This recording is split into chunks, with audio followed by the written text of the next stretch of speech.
Maraming fans ang nakakita kay kapamilya star Daniel Padilla sa airport na patungo raw sa Dubai mag-isa.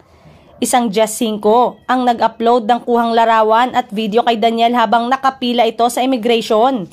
Maya-maya, makikitang nilapitan ito ng isang personnel at sinabing lumipat siya sa isang special lane. Say naman ng mga netizen ay mukhang nagpapakalayo-layo muna si Daniel dahil sa mga intrigang pumapalibot sa kanya ngayon.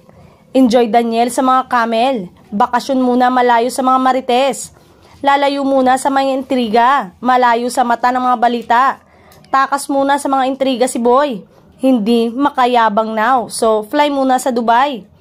Tama yan, lumayo ka sa toxic din siguro at nega na si Catherine, pasimpleng good girlfriend, nag-e-enjoy siyang idamay lahat.